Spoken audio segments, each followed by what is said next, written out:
This is Inside the Jaguar Nation, presented by Russell Law Firm. How about this November football edition We're ready, of baby. Inside the Jaguar Nation? Getting you ready for the Bayou Classic. He's Morgan Beard. I'm Brian Hahn. And we're getting ready, as I said, for the big one. Remember, we're going to have a special Inside the Jaguar Nation coming up on Friday. We're going to be in New Orleans for that one. We're going to the Big Easy now, Brian. All the chips are on the table when it comes to this game, especially this year. Yeah. A spot in that SWAC title game on the line.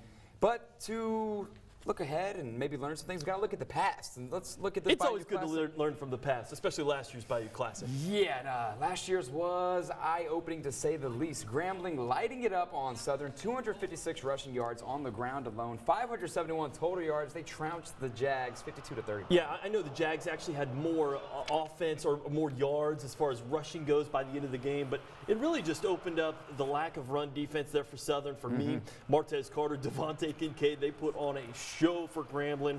The Jags have to be stout against that potent offense because it's back once again this year if they want to stand a chance to get to that last SWAC title game. I think going forward you're going to see that this senior class went to the championship in 2014 and got beat. And they remember that. And they've lost 2 in a row to our next opponents that are up. Excuse me. So we'll be ready. On our side, you have no chance at winning the West if you lose 2 games. And that's just how it's been since we've been there. When our counterparts from the North are playing well and us in the South are playing well, you got to survive. And you got to get to the end of the season, and we put all the chips on the table and see how they fall. He fires me up even when he's a little lax. By the way, we're going to bring in our Southern insider, Aaron Lee. You were there for that Texas Southern game. Yes, I was. This is what Southernites want to hear, okay? Make the case that they could beat 9-1 Grambling finally this year. Brian, they can do it, but they have to play a perfect game, Yeah. especially on defense. Look, Grambling has lost 1 game this year to Tulane. Yeah. That was non-conference. Yeah, that barely they counts. get everyone's best shot, just like Southern. Can the Jaguars do it? I fully believe that. But the question is, will they do it? See, what alarms me really is Southern needs the Jaguars don't have a Willie Quinn. Right. They don't have a Leonard Tillery. And the offense has been carrying this team. Like Coach Odom said, this team will go as far as number 7 will take them. So what they really need to do on defense is wrap up, have a dominant performance, get pressure in that backfield, and create turnovers. Yeah, and you're talking about the defense. I thought that was where they kind of lacked last year. Now, they had Aaron Tiller, but he's the leader of this defense. He's the unquestioned leader. Now he's a senior. He's been through the battles of the Bayou Classic, and he knows this game won't be like the rest. We know what's ahead of us. You know what I'm saying? Now it's finally here, and we know we got a team we got to play that ain't lost yet. You know what I'm saying? It's bigger than this. This win's nothing. We knew we was gonna win this game, and now it's time to play what we've been trying to do all year. We're in position to do what we've been wanting to do all season. You know what I'm saying? And it's time to go to New Orleans, and that's the position we've been wanting to be in. And now we're in that position. It's time to go to New Orleans and get it done. Now we talked about what Southern fans want to hear, making the case for the Jags. Now, what Southernites don't want to hear, Aaron, the case for Grambling winning this game.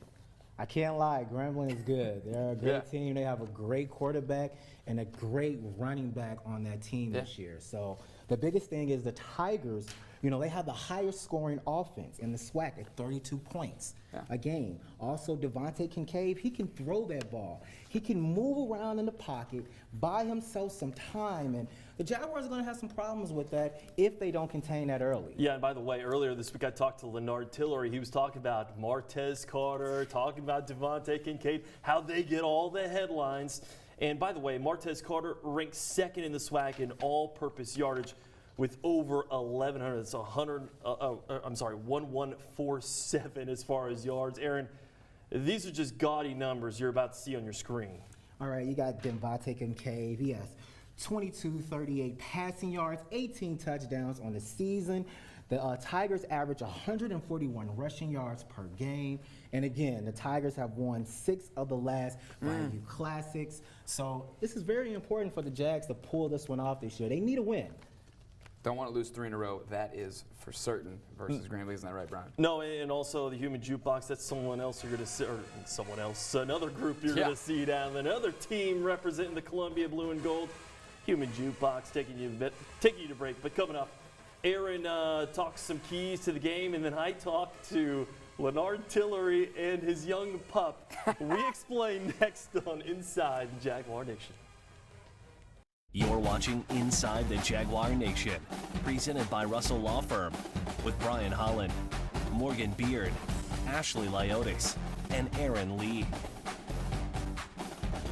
That's right, getting you ready for the Bayou Classic right here on Inside the Jaguar Nation. I'm Brian Holland alongside Morgan Beard. Let's talk about some of those wins and what championship defense really kind of means to this Jags defense. It's going to have to show up in a big way. Yeah, of course, you need defense and offense. And in this one, we're going to bring in Aaron Lee to kind of talk a little bit in detail about what the Jaguars need to do to taste victory. Aaron, take it away. The Jaguars' run game has had the pleasure of lightning and thunder, Batman and Robin, speed and quickness. These luxuries have propelled them to a two-headed monster in the backfield.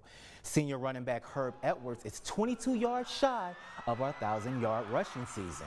And in only 8 games, redshirt freshman Devon Ben has added 546 all-purpose yards. With this attack, it allows senior quarterback Austin Howard to execute their RPO offense. And both of them will play a crucial role in the Bayou Classic if they run the ball well. In the Jaguars' last win versus Texas Southern, 11 different guys caught a pass. The 3 Musketeers, that is according to head coach Dawson Odoms, were a part of the action. His freshman playmakers have stepped up over their 6-game winning streak. Kendall Catalog averages 41.7 receiving yards a game, Jamar Washington 39.1 receiving yards, and Cameron Mackey at 21.9 yards are among the leaders. Being young and not knowing what to expect has played in their favor. Hopefully that uncertainty will be a plus against Grambling. Last but not least, the front 7. Defensively, the Jaguars has had an up and down season, but they have made big plays in big moments. Getting pressure in the backfield and tackling is the thing they struggle with the most. Defensive end Aaron Tiller's 10 sacks on the season is great, but he'll need the rest of the D-line. Simeon Houston, Isaiah Wilkes, and Jamal Tillman to get after Grambling's quarterback Devontae Kincaid. Forcing him to make quick decisions will definitely help out Danny Johnson, Demario Houston, and the rest of the secondary have a chance to pick off Kincaid. In the words of head coach Dawson Odoms, if we win the turnover battle, we'll have a chance to be successful. Back to you.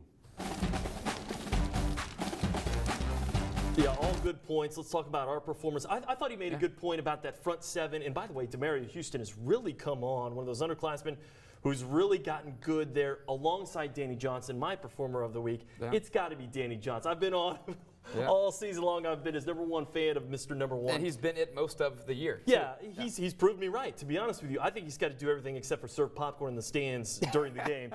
He's an NFL player on defense. Yeah. He can bust one on you there in a return. And I think on offense, he can contribute as well. Yeah. I mean, he's already scored several touchdowns we've seen already this season. Yeah, we've seen him on the highlights earlier this year. Jet sweeps in the red zone, dual threat, multi-purpose tool, whatever you want to call this guy. He'll jump over you too, just throw it up to him. Yes, exactly. He can literally do it all. For me, I'm going to go even, I guess, more specifically on defense. Someone that doesn't see too much time on offense. That's Contavious Preston. He is the anchor of that defense. He needs to lead by example. I know it sounds a little cliche, but you heard Aaron talking about fundamentally getting back to the basics. This team just needs to make tackles, make sure they wrap up those guys in space, and get those defensive stops. It's the perfect guy to get in those A gaps and stop, of course, Martez Carter and Devontae Kincaid when he tries to take off as well. Now let's take you to the break. Of course, the human jukebox never gets old, and of course they'll be in the battle of the bands taking on Grambling and the Tigers. But coming up next, we have a special interview. Oh yeah, one of my favorites in Southern Lord, the all-time SWAC leading rusher of all time and his new friend. I'll talk to Leonard Tillery next on Inside the Jaguar Nation. This is Inside the Jaguar Nation, presented by Russell Law Firm. Welcome back to Inside the Jaguar Nation. Morgan Beard here. It's a busy time around Southern as basketball is back in action. Now let's turn our attention to what other teams have going on around the campus. Here's Aaron Lee with more on the Bluff. As we await the Bayou Classic, there's a lot to keep you busy on the Bluff. Basketball season is in full effect, and there were some interesting matchups this week. Let's start with the men's team. They fell to Missouri State 86-59 on November 15th. And on this past Friday, they kept it close with #1 Duke on the road, but came up short 78-61. Coming up this week, they square off with Tennessee Martin on November 22nd, and on November 29th, they face Wheatley College. Let's move to the women's side. They're on the road in Bloomington, and they fell to the Hoosiers 64-49. Coming up for them this week, they have some big matchups with Wisconsin on the 20th and Oklahoma State on November 30th. Tune in next week for more results around campus. Hey, thanks, Aaron. Of course, we are talking the Bayou Classic coming up this week, and who better else to talk to than with Southern legend Leonard Tillery, who's experienced quite a few himself. Brian Holland got a chance to catch up with him one-on-one. Brian? Hey, Morgan, we have the all-time SWAC rushing leader with a guest here. Who's this guy, Leonard? This DOG right here. DOG. No, my boy. First, let's kind of get an update, by the way. Your professional career, still with the Rams, just kind of getting back into things, kind of update everyone on that. Well, you know, I dislocated my shoulder in the last preseason game, unfortunately. But they decided to keep me on IR, so just trying to recover, get ready to get back out there, you know. Can't wait to get out there and, you know, try to compete. Let's talk about your former team, the Southern Jaguars, getting ready for the Bayou Classic. We'll talk about that here in just a second, but I want to know about those running backs who have come behind you. You've got Devon Ben, you've got Herb Edwards. Different styles of running back there, but boy, that 21 kind of looks like the 21 of old, does he not? Yeah, actually, I tried to tell people, you know, they had something special in Herb Edwards, but, I mean, you've been hearing that from me for maybe the past 3 years. You know, when he came in as a freshman, the plays that he was making were, you know, extraordinary. Just the moves he makes, it's like a totally different type of back, but it's still the same production. And as for Devon Ben, I mean, you know, you already knew that was going to come in last spring. Right yeah. I mean, and just the moves he has. I mean, guys think twice before they come in that hole trying to hit him. All right, let's talk about what we came here to talk about, the Bayou Classic. How is this team going to make this season, this year, this Bayou Classic different than last? Well, like I say, if you look at it right now, we already know that they're a different team. Last year, we came in and everybody was expecting us to make it to that classic, you know, make it to the championship and be a great team. At the beginning of this year, I think they didn't even have them ranked. They said that, you know, they had lost too many weapons. They lost Leonard Tillery. They lost Willie Quinn. But Austin Howard came out. He showed you that the younger guys want to step up. Guys like Dylan Bigg, Contavious Preston, Aaron Tiller, leadership that they have as a senior class. So going to this classic, you never know what to expect. You know, on paper, Devontae Kincaid is going to be the best next thing that's the sliced bread. You know, they got Martez Carter, Mr. Excitement. You know, I mean, they have the boys stacked, offense, defense, and Coach Files, I mean, an amazing coach. But at the same time, you don't know in the Bayou Classic. It comes down to almost who wants it more. You know, the stats look good, the paper look good, highlights amazing, but who wants it more? It's going to be a dogfight. When was the first time you go, whoa, this game is different? Was it the lights? Was it walking in? When was it? It's the entire week, really, you know, because, I mean, even when the season starts, everybody's saying, oh, man, you know, make sure you beat Grambling. Look, Bayou Classic. We in week 1, and people talking about the Bayou Classic. So, I mean, you see the importance and you hear about it, but you don't feel it. You don't really feel it until probably about that luncheon Friday when you're sitting down and they right across the way and you talking about everybody going up there, you know, supposed to be saying good stuff, but they going up there and talking trash.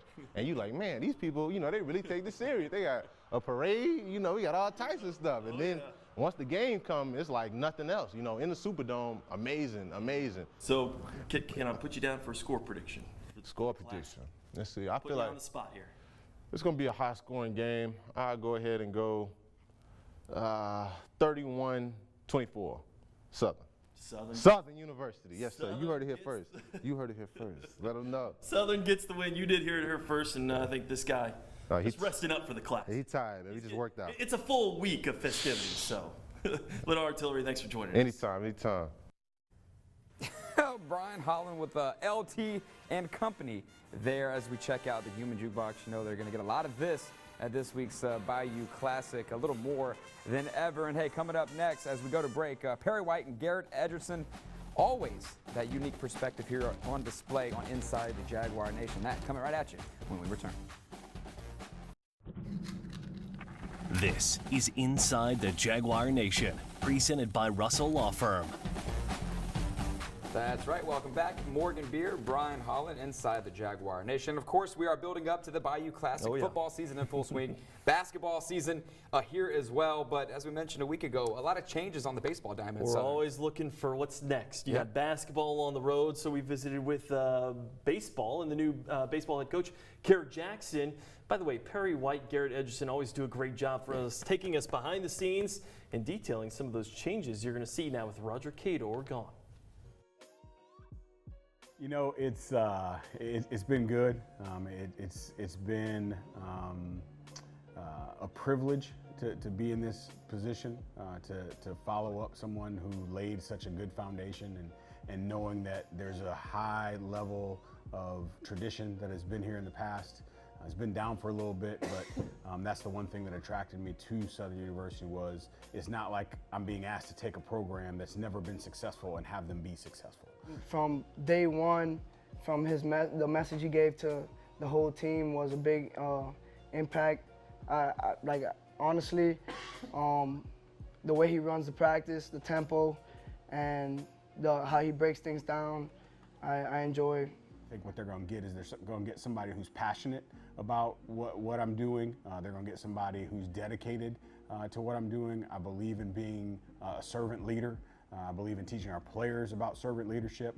I want to be heavily involved in the community, and I want to have an impact, not only on the field, but I want our program to have an impact that ripples through the community of Baton Rouge, and so that there's going to be that 6-year-old, 5-year-old that I want the kids here to say, that's where I want to go. I want to play for Southern. I want us to strive for perfection, and understanding that in striving for perfection, if we fall a little bit short, we'll reach excellence. As opposed to saying, hey, let's be excellent, and we fall short and we're average. And if we strive for average, we fall short, we're below average. So I want our guys to strive for perfection, and knowing that perfection is probably not attainable, but if we fall just a little bit short of perfection, then we're excellent, and nobody has a problem with being excellent. I want to go to Omaha. I didn't come here to do anything other than to be on a mission to get to Omaha. But I think we're going to have a big, huge impact in this SWAC tournament. I think we'll be able to get to the SWAC tournament and actually open some eyes for some people. Opening eyes, how about that? Also, you're going to see this when you open your eyes there at the Bayou Classic. The Battle of the Bands, we come back with more and what we're watching for this coming weekend in your Bayou Classic right here on Inside the Jaguar Nation. This is Inside the Jaguar Nation, presented by Russell Law Firm. Hey, welcome back for the final time. Morgan Beard, Brian Holland. Yeah, we're all out of time. I know you're looking for that TI concert, right? The Battle of the Bands. All right, we'll recap the Bayou Classic next on Inside the Jaguar Nation.